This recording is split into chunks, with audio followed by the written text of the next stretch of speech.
'Tis time.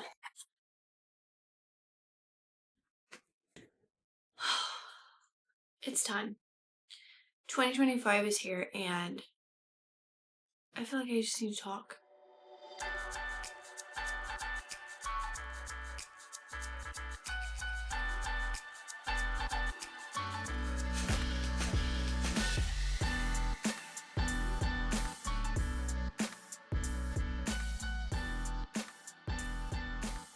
So, tonight's Super Bowl, and I feel like that's one of those things that is such a culture difference that one can just never put like a finger to. Like, I never remember when Super Bowl is. Like, I don't. There's not like a single particle in my body that remembers that or would care to remember that, I guess. It sounds rude, it does, but it's just like I genuinely do not have that interest, and maybe it is because I'm Swedish, which sort of brings me into this whole thing that I feel like I've been just wanting to talk about. Like 2025 is here, and there are so many things happening, but I feel like 2025 is a big year for me and for Carl and I's relationship and for myself. Like this is the final year that I'm 25. I'm getting into those like 25 early, like late 20s, and you're starting to become like or step into that like mid-career range. You're starting to feel like all these hormones. I'm also not sure why I'm talking from like a you perspective, because this is totally my perspective. But at least for me, I'm getting to that stage. And what that means is that, at least for me, I'm starting to think quite a lot. Like, naturally, I think I've always been a thinker. Like, I do think, I plan, I try to outline most of my life, I think. And I've always been like that. Like, always. Like, I've always been that person who wanted to say that I'm so spontaneous when in reality, I'm not. Like, not at all. I'm not that comfortable. Okay, let's say this. I'm comfortable trying new things, but I naturally lean towards maybe following something that I've planned instead of doing something that was not planned. But I'm fine with change if that change comes from my end. But let's say that something happens, we've planned a day, something happens, and then all of a sudden it changes. Not because I wanted to change, but let's say that something happened for Carl or something else. That's where my mind goes just like not as intensively anymore. But either way, with that, 2025, a lot of change is gonna happen. Like, we've now been in the States for almost, well, I don't know how many years. We've been here since 2021. And it's starting to creep up on us. And that's Charlie. I feel like I've started to definitely reflect upon all of those changes, all of those privileges that I've had as a Swede that I've not thought of, and the cultural differences, and how like I can sort of feel how that now is like affecting me, or how it's starting to affect me, maybe in a way that I didn't think it was going to. Like, don't get me wrong, like being international is incredible. Like, I wouldn't change this adventure that we've had or this journey that we've had for anything. Like, not a single thing. Um but like after a couple of years it starts to take a toll on you. Like, it, at least for me, like regardless if you feel that, like, hey, my English is pretty good, like, I'm pretty decent at it, like, I feel like I can communicate freely, I feel like I can, I have friends, like, works out just fine, like, I feel like I can express myself. Like, I still, to this very day, struggle with that, like, I cannot fully feel that I am myself at 110% when I'm talking English. Like, that was my biggest thing when I moved here. First, I came to that stage where I was like scared, right? Like, I was scared to talk English because I was scared of failing, I think. I am a perfectionist, so I wanted it to sound so good. And like when I was younger and throughout my life, I've always been good at like imitating. So like mimicking other people, even if it was like Swedish dialects or um like whatever. Like I was good at that. So that was like the first stage, like being afraid that it would sound bad or like I would get nervous because wouldn't like come up with a word. Like it required me to think quite a lot to speak English. But then a friend of mine who I got to know, shout out to Agni, she told me, she's like, when I first moved here, because she's from Lithuania originally, she told me that like this whoever like her first colleague or someone who helped her out getting her first job, I can't remember her story, sorry Agni, but she told me that like everyone knows that you're international, like no one is expecting you to speak perfect English but you, like literally no one. So after she told me that, that's when I also started to like relax and sort of bypass that first stage of like I'm no longer afraid of talking English.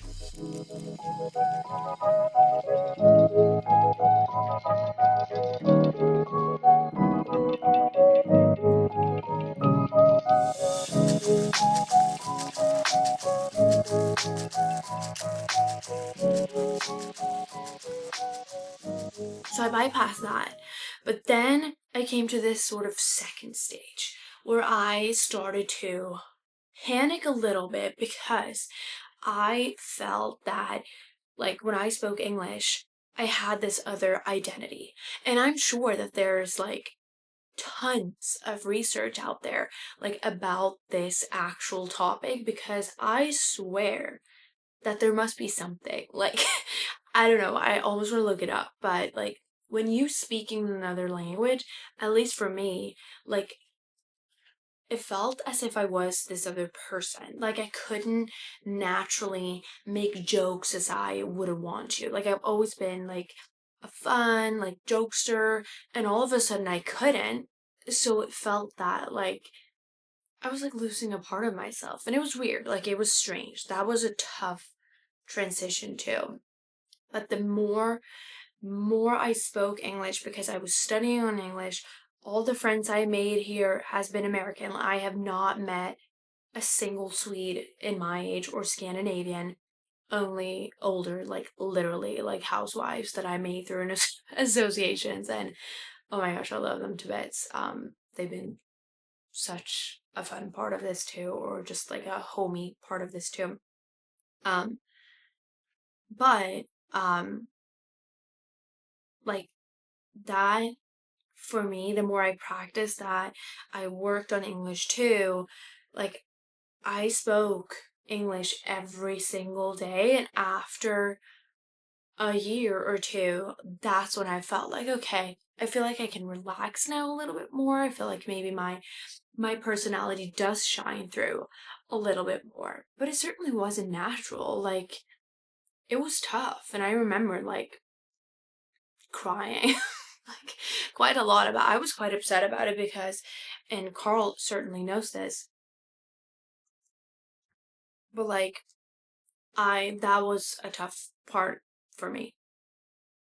But then I sort of bypassed that second stage too.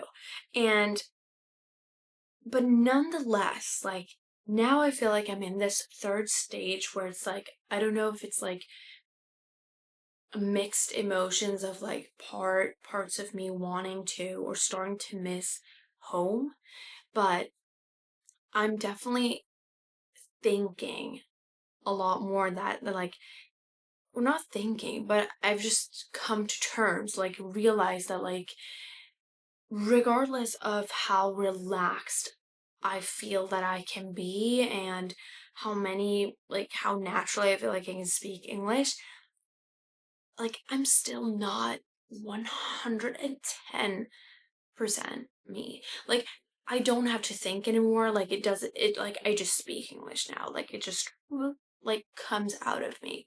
But still, like it's just not 100% there. And I don't know why that is. Like I said, like there's probably tons of research on it. But with that, my reflection has also, or I've started to also reflect about the fact that, like, okay, we're coming into now our fourth year here in the States. We haven't been able to travel outside the States. Um, And like I'm thinking about like our future. Like I said, like my hormones are screaming. Like I literally want to have a baby like yesterday. Like I do. Like I totally do.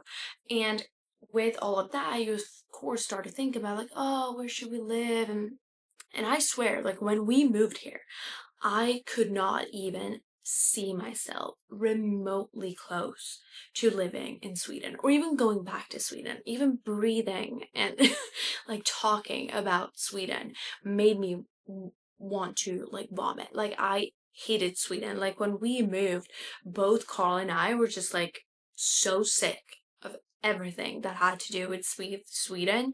Me in particular, like I literally felt as if I could not breathe when I was in Sweden. And I don't know why.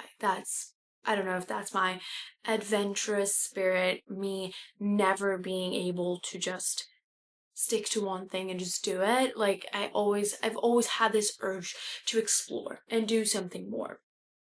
Like just see new stuff. But now I've started to reflect upon like my heritage and that I'm Swedish and where I come from. And I've started to watch these like walking tours in Sweden, and I've seriously like like if I would have known what I'm thinking about right now in regards to Sweden and Swedish, like or not Swedish, but Sweden, you get my point. Um I would have been shocked. Like, I would have not believed myself if I would have been myself in 2021 watching this right now. Like, I would say, I'm never going back to that place. But here I am, all of a sudden, starting to realize what a crazy, privileged little just. I want to swear and cuss about myself, but like, I'm so privileged for the fact that I've grown up in Sweden, that I've been able to just run around freely, have so close and free access to nature, that like I grew up like having boats and horses and like what the heck? Like I never had to worry about anything. Like anything in society. Like I never had to think about like, ooh, I can't walk here in that way, or ooh, I can't go by myself in the grocery store because someone might actually freaking kidnap me. Or ooh, there are homeless people everywhere. So that's scary. Like I never had that in Sweden. Whereas now, coming to the States, and especially working in the line of work that I do, like seeing people's lives, seeing how important benefits are and like the structure of society being there, cat like just having your back. when shit hits the fan and like being in a climate that's just safe. Like now I realize how incredibly lucky I've been to be Swedish and have lived in Sweden. I didn't realize that. Like I was so, and it like that is the epitome of it. Like I've been so privileged because I have not seen it. Like I have not even thought about it. Like it's just crazy to me.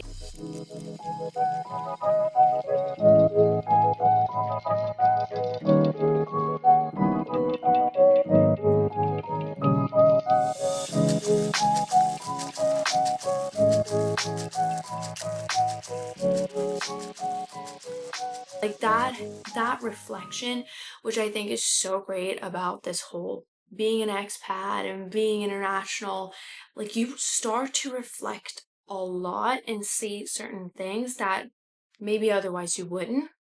Maybe people do. Anyways, maybe people realize that maybe I was so spoiled and I didn't realize that. But as I've also come to those insights and we're stepping into 2025 and I'm starting to think about family and kids and my future and what for me is important in life and what truly makes life nice.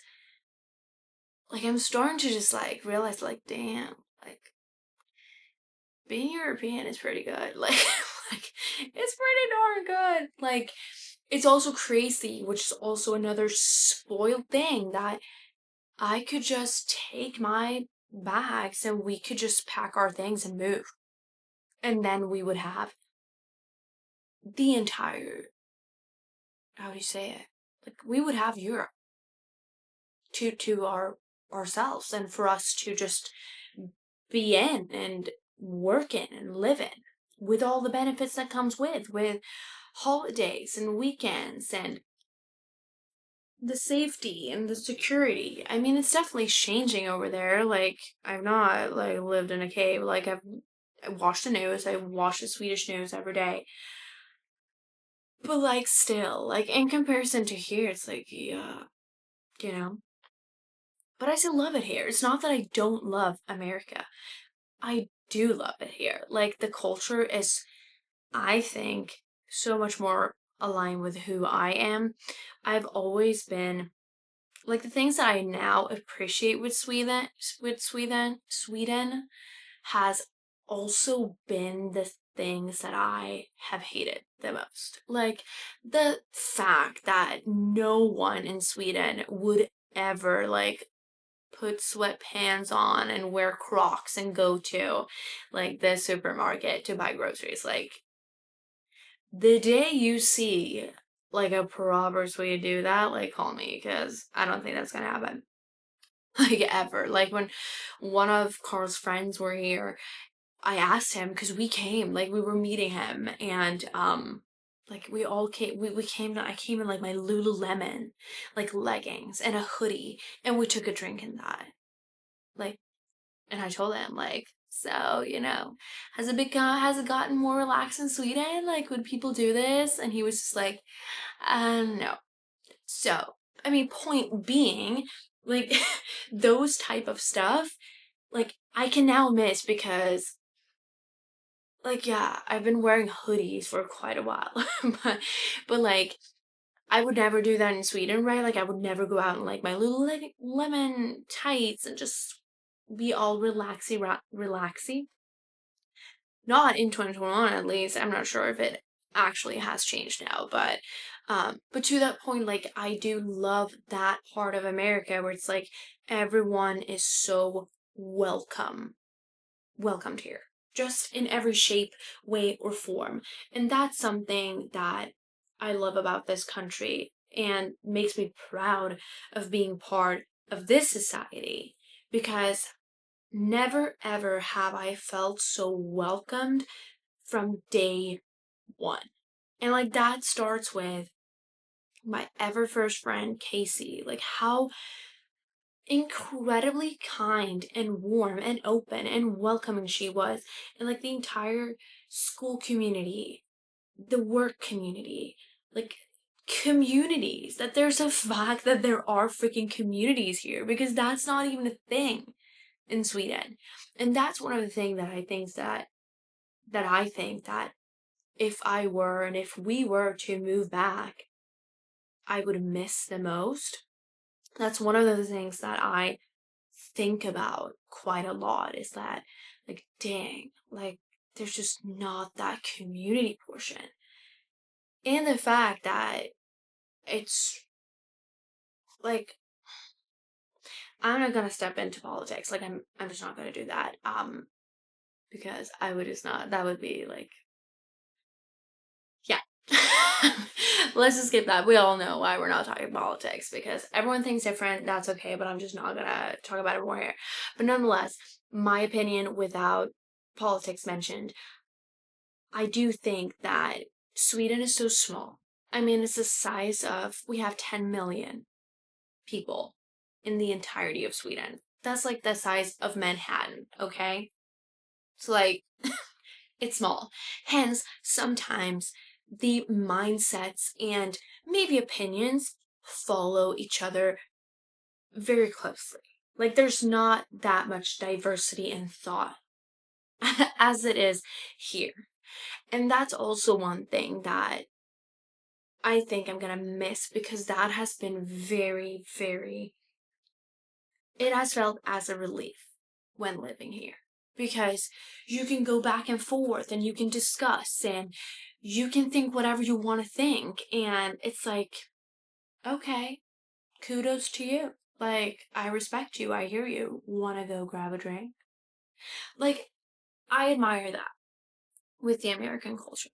But nonetheless, like thinking about kids and everything, like, and I know that Swedish society has changed. Like, I know that. I know that the climate is not the same as it was back in 2021, but it's just like having that access to nature and like, oh my gosh, being able to have a boat and like having vacations that like is actually like required by law that you do take vacation, which is like an absurdity.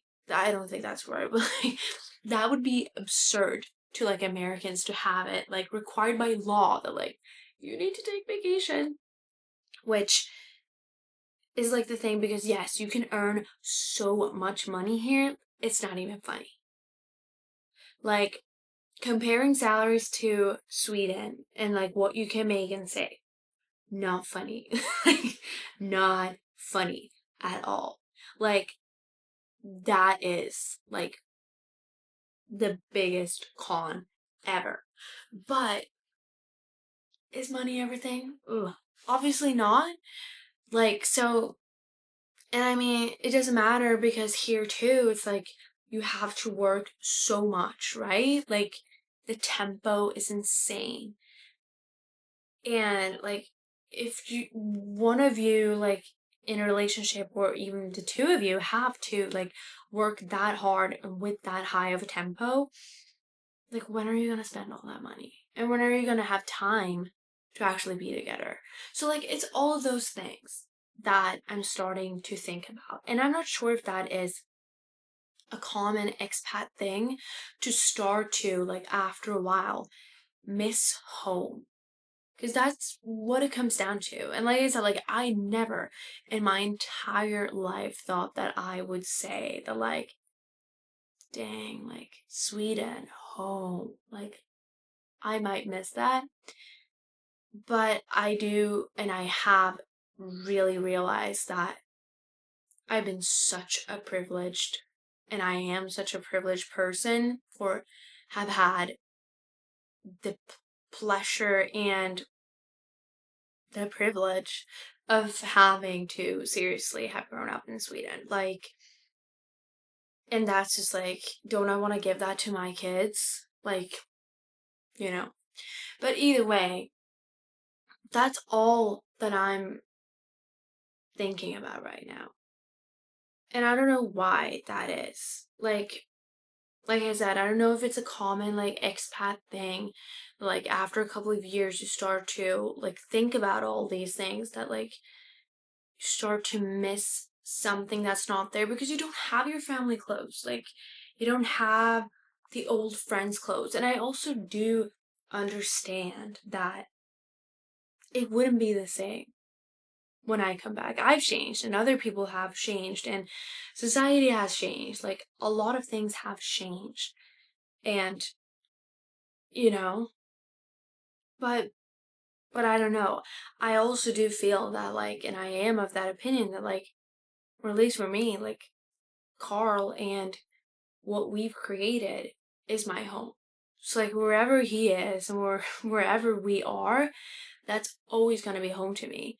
And that's also one of the things that I've learned from living abroad for a couple of years now is just that like I barely care about other people than like my family and my extended family. Like that is what's most important. I value friends highly, but I'm also very particular now with the friends that I choose. Cause like this has also shown like who's there and who's not. Like who cares to reach out to me and not just me to them, or who just, you know, doesn't want to be friends anymore for whoever knows like reasons. Like all of those things have gotten so clear, and with that, like family truly is something that I value so highly. And and that's why too, it's like for how much longer do I want to be away from that too and my extended family? Like for how long? But it's interesting because this also comes back to like the entire concept of like is the grass greener somewhere else? Like when you're here and I'm like America was like my biggest dream. Like that was my end goals. Like travel a lot in Europe. Like I've been tons of places. Again, privileged enough to have been able to do that. But like America for me was like my last hit stop. Like I was certain that like this is where I'm gonna spend the rest of my life. I felt more American than I felt Swedish, and parts of me still do. Like seriously, I'm probably a little bit more patriotic about America than I'll ever be about about Sweden. But that's another discussion. But like with that, like I don't know. Like, you know, I don't know if the time is creeping up closer and maybe maybe it's time. And that's okay too. Like that is okay too. So of course, and I yeah. Also not sure if it's like a 25-year-old crisis. Like do people have crises when they're 25? I thought that that was a 30-year-old thing. I also don't feel like I am in a crisis though. Like that's the thing. Like I don't feel like I am. Like I just think that I'm my normal reflective self. But living abroad is like it makes you wonder.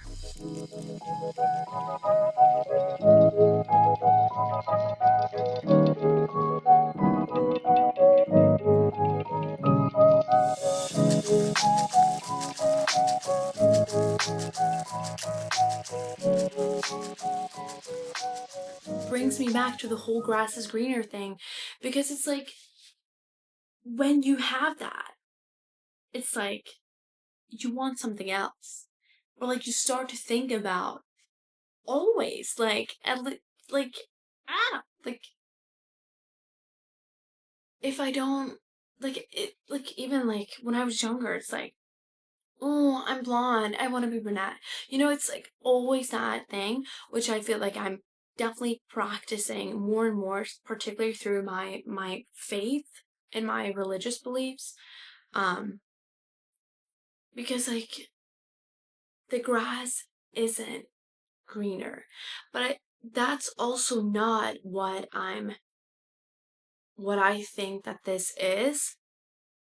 I just really think that I've started to reflect a lot about what home is, where I'm coming from, what I believe in, which I also have so much to thank America for because I've been brought so much closer to God and my faith, and I just know that there's just not that climate that's like open to that in Sweden, which is, you know, one of those things too. It's like if we were to move back, like, oh, I know that community isn't gonna be there, or it's not gonna, be as easily accessible as it is here. But like I have so much to thank for America and for being an expat and for being international and having this opportunity. And I am so blessed and I feel so grateful and thankful for this entire journey. And I know that I'm just gonna leave leave it, leave this to leave this to God and trust him as always. But nonetheless, living abroad for a couple of years, it makes you start to think. So, I'm not sure who's with me on this. I'm not sure if I'm completely crazy for thinking and having all these thoughts, but either way, I'm ready for 2025. I'm ready to also just embrace all these thoughts and feelings and just tackle it because I am also prioritizing that this year. I am prioritizing myself and my own thoughts and my health because also being an expat and being international, you prioritize like survival and like and like being able to like actually stay in the country. And I know again, there are so many people who have had it so much worse than me. Like I'm not even, of course there is. Like that's just evident. Like I'm a student, that's how I got here. Um but like getting from like student to find a job, find someone who wants you here as an international, like dang. Like every day and night you're thinking about the visas and the processes and oh my gosh, what happens next and what if? Like the what ifs just never ends. Like it's absurd. But my motto, and Carl and I even started last year, is that we're just not thinking about that anymore. We've just stopped because it really drains you. And that's why, like this year, I'm just so ready to prioritize myself and my health and continue to just grow my relationship with Carl and with God and just continuing to just be so appreciative of where I am and embracing that to the very fullest because the fact is like we have no clue what's going to happen. Like we don't. And with that, like I know that I can't plan everything. So like, hey, 2025, I'm ready for you. I'm ready for you. I'm ready for another year as an international. And I'm hoping that there are some expats here who might hear me on this and in the confusion and in all the reflective stages. And hey, I've been talking for a long time now. And gosh, I didn't even do an intro. I just started talking. So see, obviously had to talk, but I'm hoping that this podcast series with everything and anything that, I'm venting and chatting with you guys about, um, is just gonna feel like a nice convo that you can listen to wherever you might be, because those are the type of combos that I myself love just listening into and just having someone to connect with. And maybe that's you, or maybe it's not. But if you listen this long, I feel like maybe, we might have something, to chat about at least. But oh my gosh. Yeah, I'm ready for 2025. So, in the next episode, who knows what I'm going to talk about. But this was fun. This was cozy. And I think that this is going to be a nice process or a way for me to process my own thoughts because I write normally, like I write down my thoughts in poems and in blog posts and whatnot. But I like this.